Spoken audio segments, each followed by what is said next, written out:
Hi, this is Amber. Welcome to Salt and Steel, where we live a simple, strong, resilient life. At least that's what we're striving for.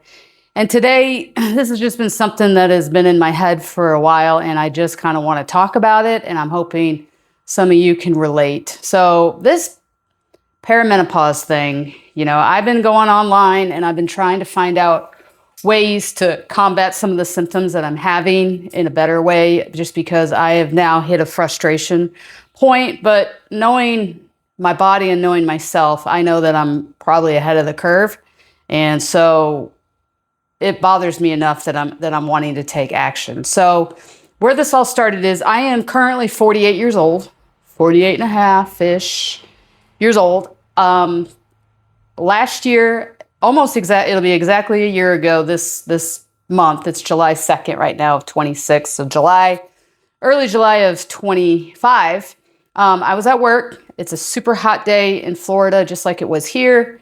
I was driving around actually with the window down. It was a sunny day. I had my left arm out the window and I saw the corner of my eye, like something kind of like bounced and hit my arm, stung me and flew off. And I'm like, well, So that was weird. I thought it might have been a yellow fly. I wasn't sure. But anyway, this wound, this bite, and I still have a scar. I've kind of pointed out in a previous video on my arm. So this thing would not heal. It took forever. So then I was like, well, maybe I got bit by a recluse, like a flying recluse. Maybe I got bit by a tick. But I just remember this insect hit my arm and out of the corner of my eye, it went off. And I was like, okay, so I'm struggling with this bite. Well, coincidentally, while I'm struggling with this bite, I noticed that my cycle is getting messed up for the first time. I don't have messed up female cycles. My menstrual cycle is usually spot on, no big deal, but I'm starting to have issues. And then now I'm starting to have cognitive issues. And this is all happening between the time I got bit and about 30 days. So I started having these symptoms, I wouldn't say immediately, but they just started to kind of onset. So the cognitive issues, the tiredness, the extreme tiredness, I could not sleep enough. My cycle got off track to a point where I was like, if I'm freaking pregnant, this is gonna be crazy. But I wasn't pregnant, but I did take a pregnancy test for like the first or maybe this only second time in my life that I thought maybe, like this was crazy to me.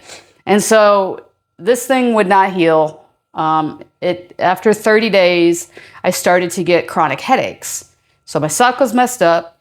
I'm gaining a little bit of weight. I have cognitive issues. I can't sleep enough.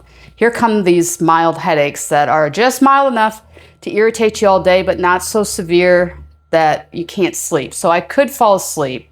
Now I'm getting concerned that, I'm at an age, there's people younger than me that have had strokes and things like that. So finally I got concerned enough after over 30 days. I should have addressed it a lot sooner and I didn't. So this whole time I'm thinking, I think I have Lyme disease because I have all the symptoms it feels like.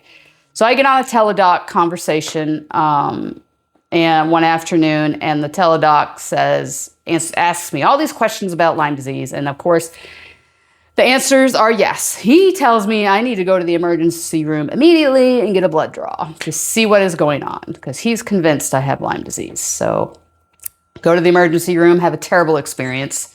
I have an ER doctor and maybe he was having a bad day. So we couldn't see eye to eye, of course, and he was very frustrated on why I was even there to begin with. So apparently I was interrupting something else he had going on when I swear to you, I was like the only patient there. It was nice that I got seen pretty quickly. Small rural hospital, but on the flip side, I think I interrupted a TV program, a YouTube video that maybe he was watching. Who knows what it was. So he did the blood draw. Of course, they charged me up the wazoo, even though I walked in. And I never got my test results. It took me almost until October. It was a fight to get my test results. And then I had to actually go redo the blood draw anyway. And because the hospital never reported it to my primary care.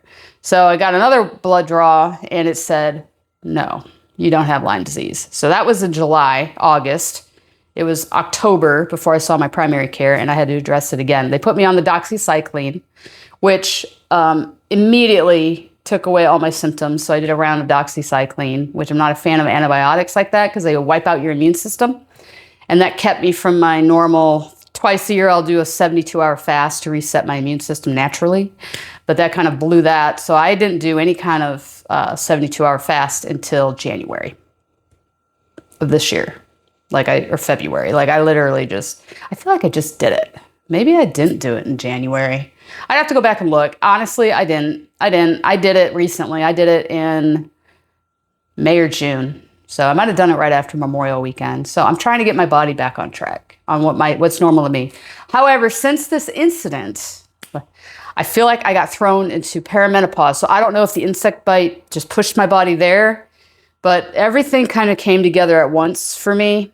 And I guess I thought I was immune to some of the stuff that I'd already heard other women talking about. But here we are, 12 months later.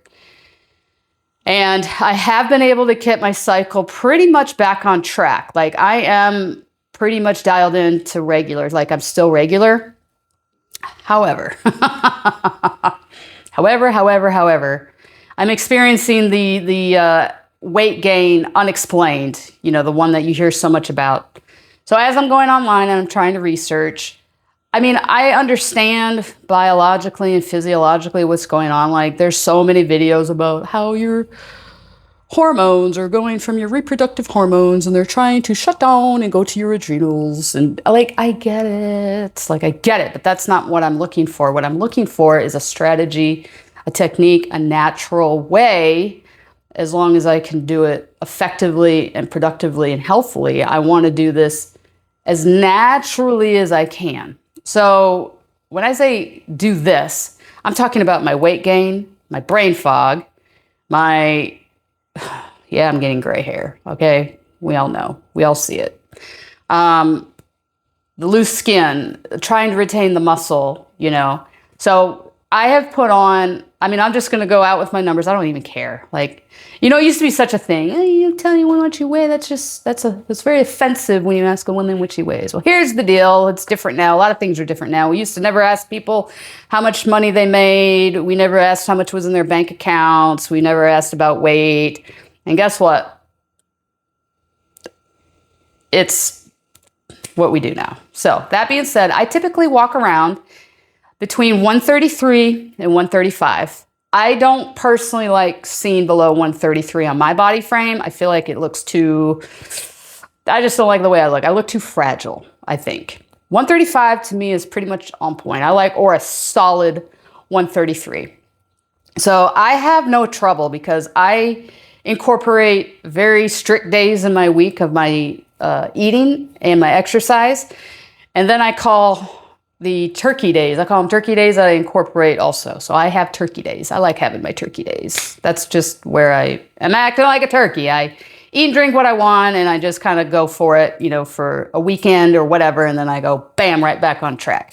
Exercise and strength training has never been an issue for me. I've done it since I was 16 years old. I was a professional athlete from the age of 19 to 20, pretty much 26. So, I kept on with it. I had a firefighter career where I had to keep up with a lot of things where I was meeting the standards of all the men too. I didn't have any accommodation for my gender. I did have accommodation for my age, believe it or not. And so did the men. When you're 40, you get a little extra time, but I didn't need it. I could still do the standard in the standard time. However, all that being said is exercise has never been a problem for me. If my diet and my body reaction to the way that my body reacts to exercise, I would never have a problem. But you enter this new phase called perimenopause, which I had to learn about, and I'm still learning about it. But I've had to force myself now to change some things, and I'm in the process of changing things. I'm going to experiment with a couple things. So what it used to look like for me to manage my weight used to be in my 20s. I could literally exercise it off.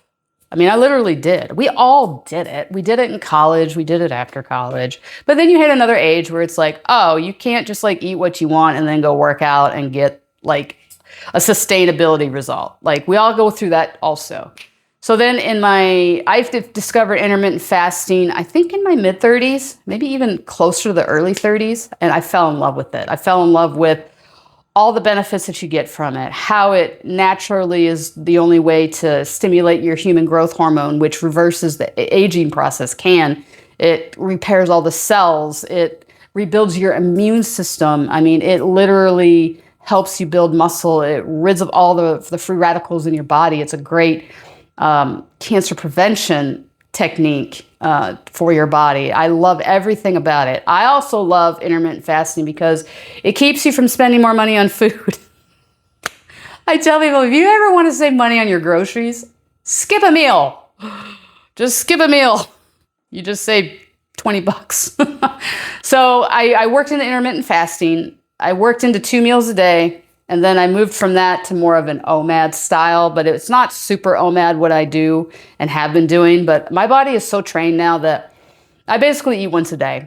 I'm forcing myself to reevaluate because I'm in a different stage of how I feel, how my body composition is changing. And if you have felt that, let me know, because my body composition feels like it started changing before the weight actually came on. And this is what it felt like to me. I felt like my butt dropped. I felt like my stomach started to protrude out and my back was starting to go in. Like I felt this like weird shift, but I didn't really see it on the scale. It just felt weird. My work pants started to feel different. They just didn't feel the same. My shorts didn't feel the same. And that I noticed first before the pounds came on. So I typically walk around 133, 135. 137 is actually high, used to be high for me.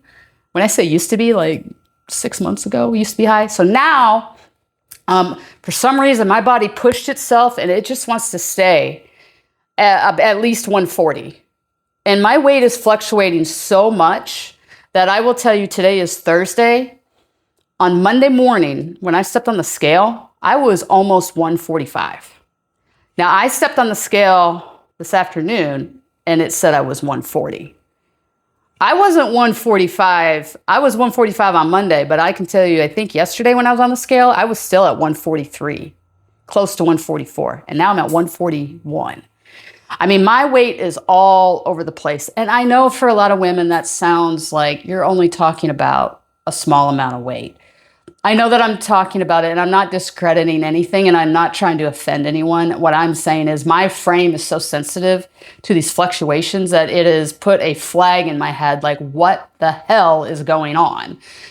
So I have been forced in my stubborn little mind, just ask Mr. Don, who's the most stubborn of the two, and he'll definitely say it's me.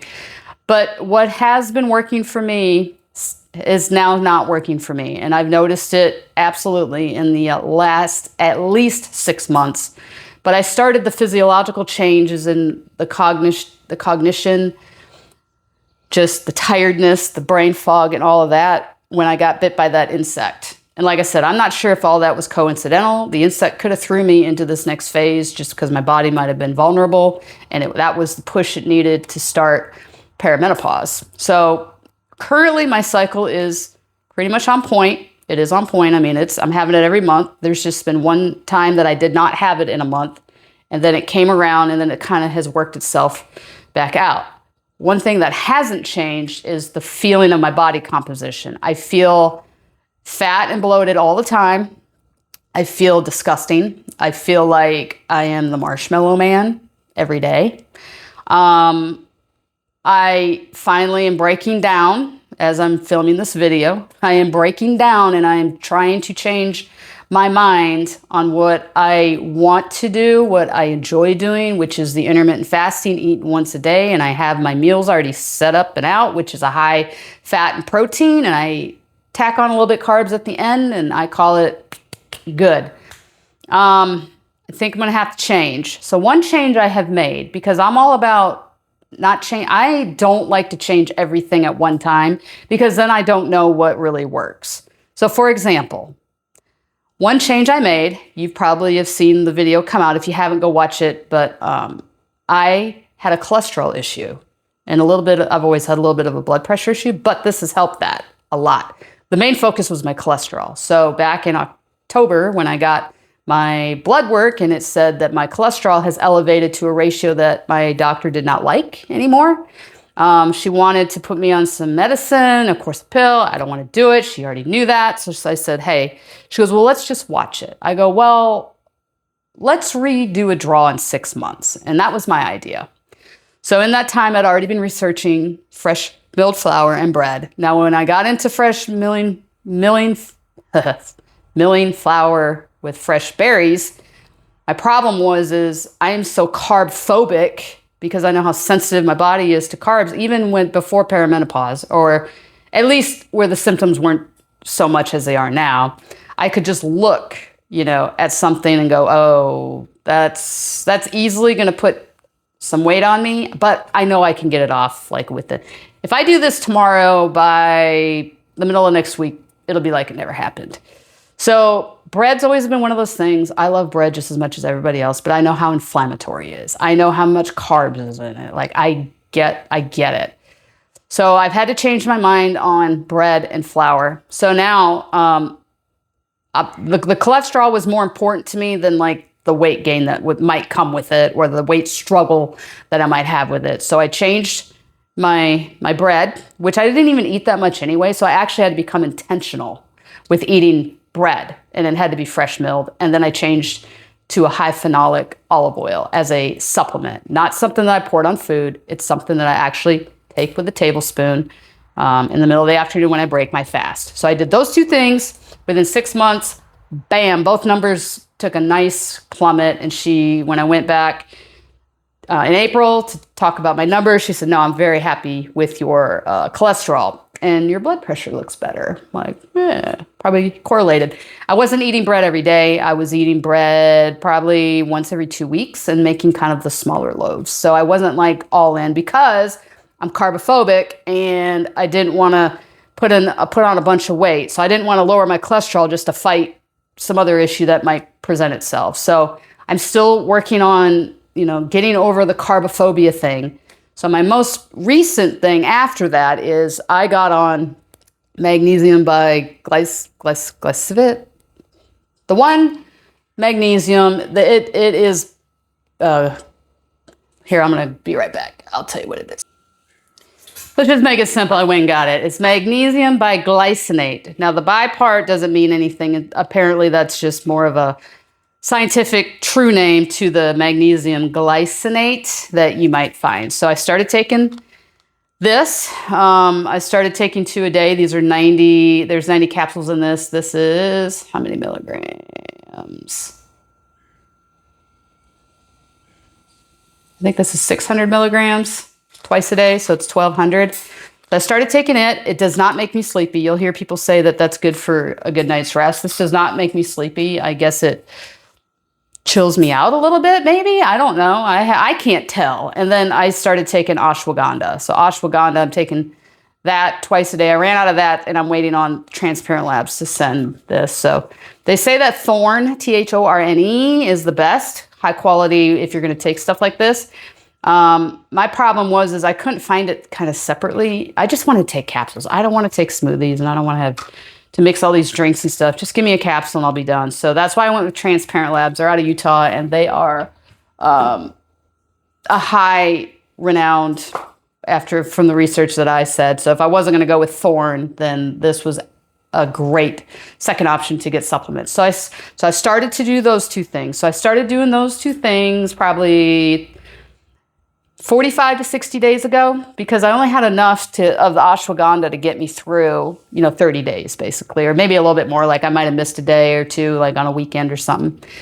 I noticed after taking that, so that was the second change I made. My energy levels come up. My workouts are better. The brain fog is lifting. I'm telling you, the brain fog will mess with you.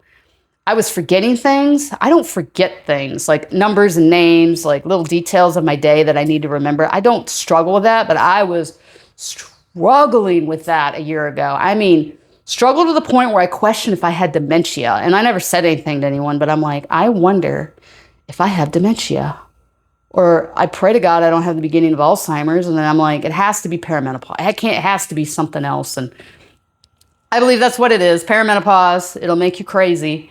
But I've started these 2 supplements and they are working well for me. I don't wake up in a fog. If you wake up in a fog, let me know in the comments, because that is like the worst thing to start your day. Like to go to bed brain foggy and then to wake up still brain foggy. It's the worst. It's like having a hangover that never leaves you, but you didn't even drink. I mean, it's crazy. So that has absolutely been a game changer so far as we're maneuvering this journey of perimenopause. Now, the next thing now this is just me planning for the future, what I'm doing, what I'm thinking about doing now.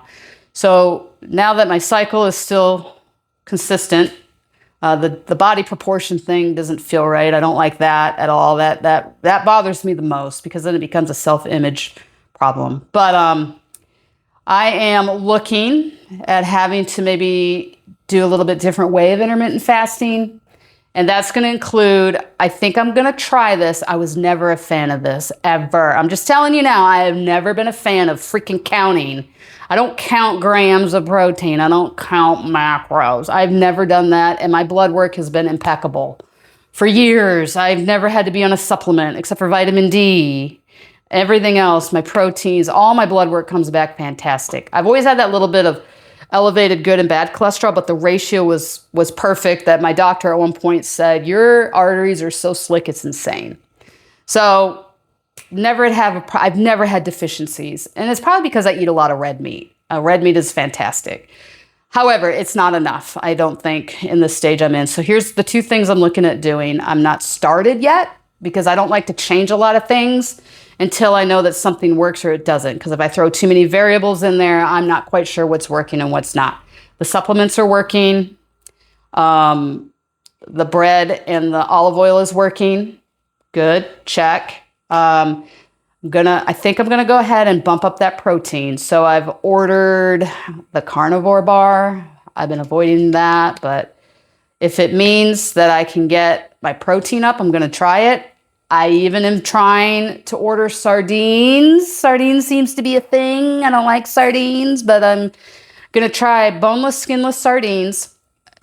And I've heard if you get a better quality, because I've talked to some people about it, that it's way better than what you get at the dollar store, the grocery store, or Walmart. So my goal is I'm going to try to hit that, at least the 0.5 grams of protein per body weight. I'm going to shoot for a gram per body weight. My challenge is going to be this. 1, I don't like eating multiple times a day. I don't like it. I'm going to have to eat more than 1 time a day. I'm going to have to time it, and then I'm going to have to be strategic. So the foods that I'm looking at accomplishing this protein goal are going to be eggs, 4 eggs. I've kind of come up with a plan. Seems to be a go-to. Greek yogurt, which I have started a little bit of that this last week, just a little bit, like half a cup a day, and that's fixing my gut issue. I forgot to mention, I've noticed my insides feeling very disgustingly. And that little bit of Kabat, I'm using Kabat Greek fat yogurt, the milk fat yogurt, seems to be helping. I'm becoming a fan of that. So I think I'll bump up the yogurt because it's got a lower carb content and a higher protein fat. So I'm going to try that. If I got to back off to the non-fat, I will, but I'm going to start with the milk fat. So I'm planning on doing that. I'm also going to plan on keeping with my red meat. I'm going to do that. I've got some beef sticks that I eat. And there was something else I thought I was going to do. But my goal is to hit at least 79, 80 grams to start and then try to work it up from there. I'm not into creatines. I'm not into synthetic lab-made powders that go in your drinks. I've stood by, even 10 years ago, if you go back to my old channel, The Hormone Hack, if it's not natural to your body, I'm not going to, why would you expect it to work naturally? The other thing about it is when I think about food and I think about, like, even in biblical times, like would Jesus found a jug of creatine on his walk? Would the ladies have found this vitamin or mineral? You know, there's biblical things and concepts that worked back then that are absolutely now, and that's going to be one of my future research to see what was eaten, how it was eaten. And fasting obviously was a thing back then because they weren't eating all day long. There's the hunter and gatherer concepts, but you know, they were doing that in ancient days. So we're going to explore some of that in the future. So for now, I'm going to work on bumping up my protein. My challenge is going to be not bumping up carbs, best of my ability. And I'm not really concerned about calories. I kind of don't care about calories. I'm concerned about carbs and sugar. So I got to make sure that is all balanced as I break out of my fasting regimen that I love so much and develop this. And we're going to try it. The other thing I'm going to do is I love raw milk. Oh my gosh. Secret, besides beer, I love raw milk. And I'm going to have to kick out raw milk for a little while. I've had it quite a bit lately, and that could be part of it too, but I'm going to back off on it. I like it, but I need to back off on it. Yes, I've backed off on the beer. I've completely backed off on that too. So I'm being mindful and I'm being intentional. And I'm trying to maneuver through this. So this is a journey. You're going to hear about this. Sorry, guys, that you're going to, but you're going to hear about it. And I want you guys to talk to me about it because all the videos I'm finding are, they want to tell you about the scientific things that go on with it and the biological things that go on with it. But when I type in how to lose weight in perimenopause, they give like 6 tips. It's like, oh, sleep more, bump up your protein. Oh, and by the way, your ovaries are doing this and this and this. I don't want that. I need a strategy. I need a couple pointers to try. And through my gathering of information, the next 2 things I'm going to try is bumping up the protein through trying sardines in a different way, eggs, and I'm going to work on just experiment with these carnivore bars. It's tallow. It's like 3 ingredients. It's red diamond salt, which I'm already using. It's grass-fed tallow, grass-fed beef, and then I think they put in some seasonings to kind of to juice it up. So aside from that, I'm going to work on it. So I will keep you posted. If this starts working for me, and I know I'm being petty over less than 10 pounds or about 10 pounds, but it's petty enough to me that I don't want to buy new clothes. I don't like the disproportion that's going on in my body, and I feel like we're ahead of the ball game and we can fix it. So if there's anything that's worked for you, let me know in the comments. Sorry that I ranted and raved on this, but I just feel horrible. Like I feel like garbage most days that way, but now that my head's cleared up, I can separate what's going on with my body and my head, and that's a good thing. Because before it got depressing in my mind, I just didn't say anything about it. It's just like, is this how the rest of my days is going to go? You know, going into my 50s in a couple years, like this is nuts. This isn't a life. You know, you spend your 20s getting educated if you need to, and you jump on a career and you go and you have kids. 30s, you have kids. I mean, I got married when I was 31 and raised one, and she's 26 now. And it's like, then you continue to climb that ladder, and then you get in your 40s and you have all that energy. At least I do. And if maybe you are that way, but I mean, like I run and gun. I don't quit. Like I'm a go-getter. And when I don't feel in my head that I can go get, something's wrong. And I don't like that. I don't like that at all. So we're going to try to see what we can do about it. So thank you for tuning in to Salt and Steel. We're salty because of the things that are happening to us. And I'm a little salty because I live in Florida, but we're going to be steel and we're going to plunge through it, and we're going to get through it together, and we're going to come on the other side. So in 5 years, when we see this video, we're going to laugh at it. Hopefully that's the goal anyway. So thank you for tuning in. Stay simple, strong, and resilient living.